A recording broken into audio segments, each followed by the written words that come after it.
Hello दोस्तों, मैं Shivam Sharma talk on sociology channel में आपका स्वागत करता हूं। आज हम एक ऐसे टॉपिक के साथ आए हैं जो फर्स्ट पेपर और सेकंड पेपर दोनों के लिए इम्पोर्टेंट है।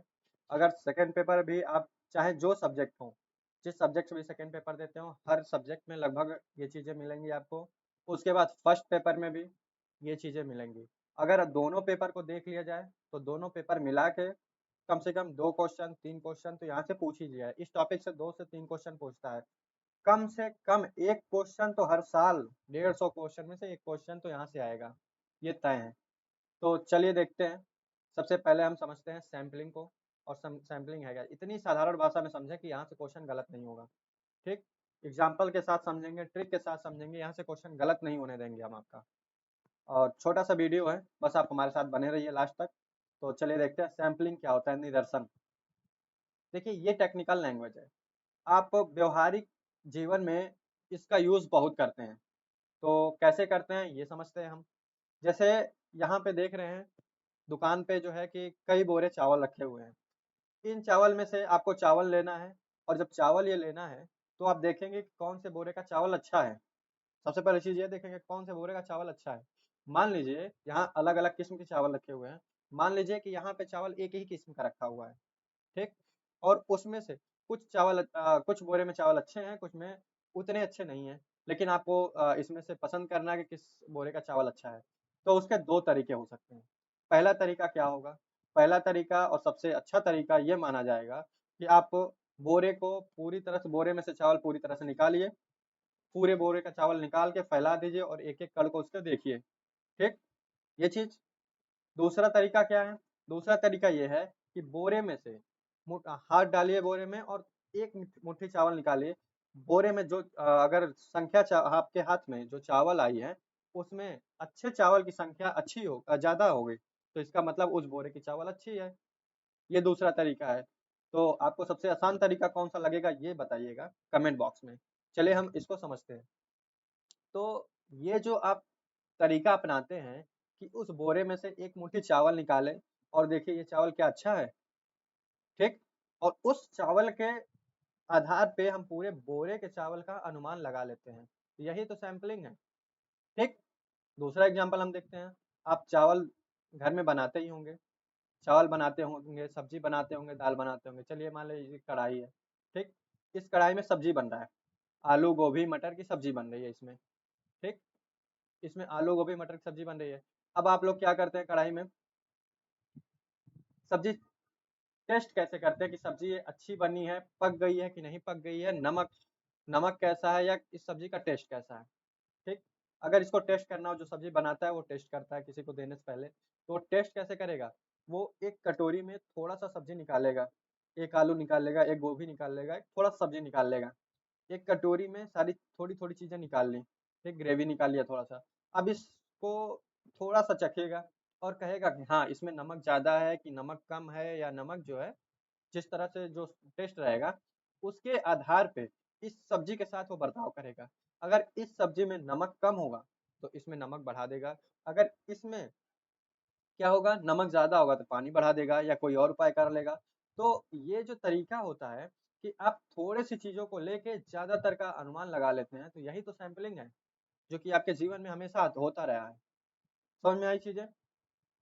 अब हम अगर सामाजिक आधार पे सोचते हैं, तो अगर किसी व्यक्ति के साथ आप रहते हैं, कोई व्यक्ति है, आपका अच्छा दोस्त है, आपके घर परिवार का कोई व्यक्ति है, आप किस आधार पे किसी व्यक्ति को ये कहते हैं कि ये व्यक्ति अच्छा है, ये व्यक्ति बुरा है। किस आधार पे कहते हैं, कुछ चीजों को आप उस व्यक्ति के व्यक्तिगत जीवन की कुछ चीजों को देखते हैं। थोड़ी सी चीजों को देखकर आप उसके पूरे जीवन काल का अनुमान लगा लेते हैं कि ये व्यक्ति अच्छा है या ये व्यक्ति ये कर सकता है, ये नहीं कर सकता, इसका व्यवहार इस तरह से है। ठीक, तो थोड़ी चीजों को देख के जब हम ज्यादा का अनुमान लगा लेते हैं उसी को हम सैंपलिंग कहते हैं। ठीक, अब देखिए इसमें दो दो फैक्टर होते हैं, फैक्टर दो होते हैं इसमें। एक होता है समग्र। ठीक, एक क्या होता है, समग्र होता है, टोटल जो पूरा बोरा है इसको समग्र कहेंगे। ठीक, इस समग्र को जनता भी कहते हैं, अगर सोशल के रूप में ले तो जनता भी कहते हैं, भीड़ भी कहते हैं, या समग्र, इसको सीधी भाषा में समग्र कहते हैं। दूसरा क्या होता है, हमारा निदर्श होता है। निदर्श मतलब सैंपल होता है। आई बात समझ में। ये हो गया समग्र, ये हो गया निदर्श। ठीक, समग्र में पूरी जनसंख्या आ जाएगी, पूरी जो भी आप कलेक्शन कर रहे हैं उसका जो संपूर्ण भाग होगा उसको हम क्या कहेंगे, समग्र कह देंगे।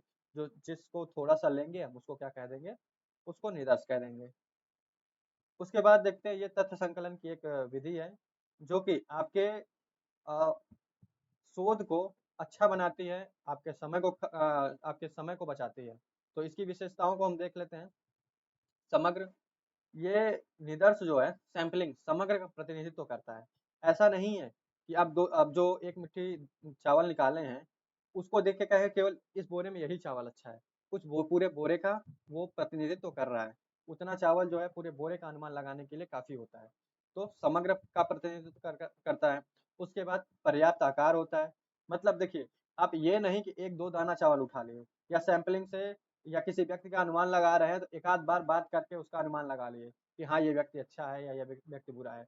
कुछ समय बिताइए, मतलब सैंपल इतना लीजिए कि उसका प्रतिनिधित्व कर सके, उस जितना जो है कि संपूर्ण है, संपूर्ण का वो प्रतिनिधित्व कर सके। थोड़े से सैंपल लेके बहुत थोड़ा सैंपल नहीं ले सकते हैं और बहुत बड़ा भी सैंपल नहीं ले सकते हैं।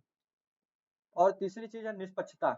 निष्पक्षता का मतलब क्या है, अब ये ना हो कि इस बोरे में जो चावल है, पूरा एक बोरा चावल है, तो जो भी कण जो है कि अच्छे नहीं है उस कण को बीन बीन के ऊपर रख दिया जाए, या जो भी कण अच्छे हैं उन्हीं को बीन बीन के ऊपर रख दिया जाए, ताकि जब हम ऊपर से निकालें तो क्या हो कि वही जो जिसकी जो है कि उसमें अगर वो बीन कर ऊपर रखा गया है तो उसकी संख्या ज्यादा दिखे। ठीक, तो निष्पक्षता हो, उसको उसी रूप में छेड़खानी ना किया जाए, उसको उसी रूप में छोड़ दिया जाए।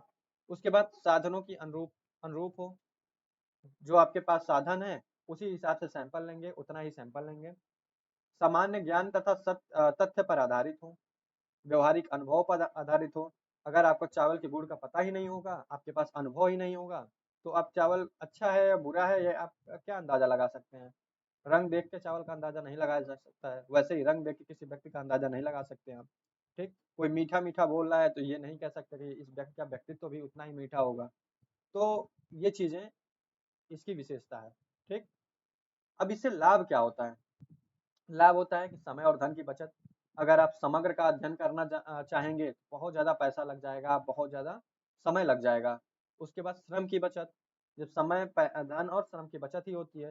फिर गहन अध्ययन, समग्र का अध्ययन करेंगे आप तो गहन अध्ययन नहीं कर सकते। आप 200, 400, 500 लोगों का अगर अध्ययन करते हैं तो वो आप उतना गहन अध्ययन नहीं कर सकते जितना आप 10, 12, 15 लोगों का अध्ययन कर सकते हैं। तो इसमें गुणवत्ता और शुद्धता भी आती है। ठीक, उसके बाद संपूर्ण जनसंख्या का जो है कि अध्ययन असंभव है। अगर आप गुणवत्तापूर्ण अध्ययन करना चाहते हैं तो ये तो बिल्कुल असंभव की तरह हो जाता है। उसके बाद देखते हैं टाइप्स, निदर्शन के सैंपलिंग के टाइप्स। क्वेश्चन यहीं से बनते हैं।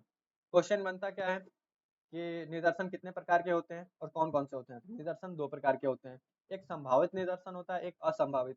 संभावित में प्रोबेबिलिटी आ जाता है, असंभावित में नॉन प्रोबेबिलिटी आ जाता है। ये दो तरह के निदर्शन आ जाते हैं। अब संभावित में भी कई प्रकार के होते हैं और असंभावित भी। संभावित का मतलब क्या होता है, सबसे पहले तो ये जान लेते हैं। संभावित निदर्शन का मतलब ये होता है कि ऐसे निदर्शन जिसमें जो है पक्षपात पूर्ण न हो।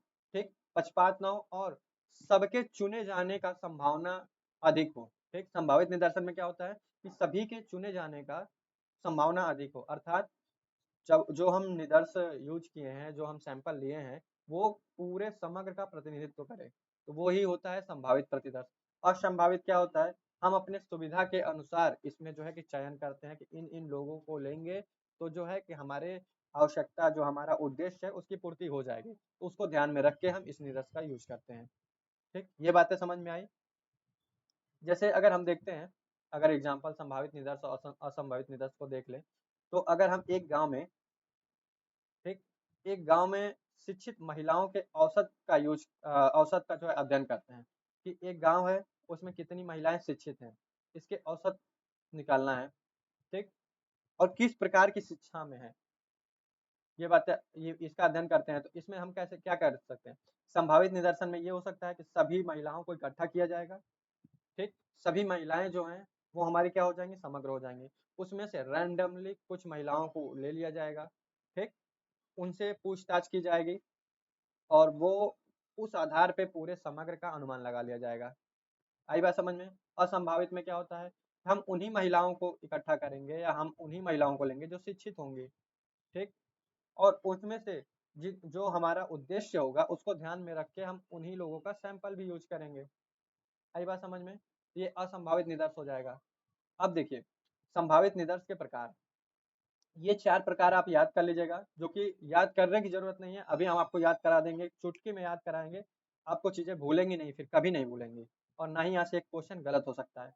तो देखिए, संभावित निदर्शन प्रोबेबिलिटी सैंपलिंग का जो है, इसमें दैव निदर्शन, व्यवस्थित निदर्शन, स्तरीकृत निदर्शन और गुच्छ निदर्शन आता है, अर्थात रैंडम सैंपलिंग, सिस्टमैटिक सैंपलिंग और स्ट्रेटिफाइड सैंपलिंग, क्लस्टर सैंपलिंग, ये 4 सैंपलिंग आता है इसमें। दैव निदर्शन, अब इसको याद करने का तरीका क्या है? सबसे पहले तो ये चीज समझ लीजिए, याद करने का तरीका ये है कि आप रेलवे और एसएससी का तो एग्जाम देखे होंगे, ठीक, हम रेलवे एसएससी के एग्जाम देने की बात नहीं कर रहे हैं, हम जेआरएफ देने की बात कर जेआरएफ लेने की बात कर रहे हैं। लेकिन आप ये चीज जानिए कि जब आप रेलवे और एसएससी को याद कर लेंगे, ठीक, तो आपका ये रैंडम सैंपलिंग याद हो जाएगा, ठीक, ये रेलवे और एसएससी हो गया। रेलवे में आर से रैंडम सैंपलिंग, एस से सिस्टमैटिक, एस से स्ट्रेटिफाइड और सी से क्लस्टर सैंपलिंग, ये आपका क्या हो गया, रेलवे और एसएससी, ठीक, रेलवे एसएससी से आप संभावित निदर्श को याद कर लिए। इसके बाद इसको छोड़ के, हालांकि कुछ और हैं लेकिन वो कभी नहीं पूछे जाते हैं, ना ही अब तक कभी पूछे गए हैं और ना ही आगे पूछे जाएंगे, ठीक, इसलिए इन चारों को अगर याद कर लेते हैं तो यहाँ से क्वेश्चन गलत नहीं होगा। इन चारों को छोड़ के जो भी आएगा उसको आप नॉन प्रोबेबिलिटी सैंपलिंग में कर दीजिएगा, वो सही हो जाएगा। आई बात समझ में? नॉन, और लेकिन कुछ खास खास याद कर लेते हैं नॉन प्रोबेबिलिटी में, उद्देश्यपूर्ण पर्पजिंग और सैंपलिंग होता है, एक्सीडेंटल सैंपलिंग होता है, कोटा सैंपलिंग होता है और स्नोबॉल सैंपलिंग होता है। आई बात समझ में? अब हम किसी अन्य वीडियो में इन चीजों को एक एक करके अच्छे से समझाएंगे कि इन चीजों में क्या होता है, ताकि वहां से भी क्वेश्चन गलत ना हो। लेकिन आई थिंक ये चीजें आपको बहुत पसंद आएंगी और यहाँ से क्वेश्चन गलत नहीं होगा। आप पुराने प्रैक्टिस सेट फर्स्ट पेपर के और सेकंड पेपर के उठा के देख लीजिएगा, इससे बाहर का सैंपलिंग में नहीं आया हुआ है। और अगर चीजें अच्छी लगे तो वीडियो को लाइक करिए, सब्सक्राइब करिए, शेयर जरूर करिएगा। Thank you so much.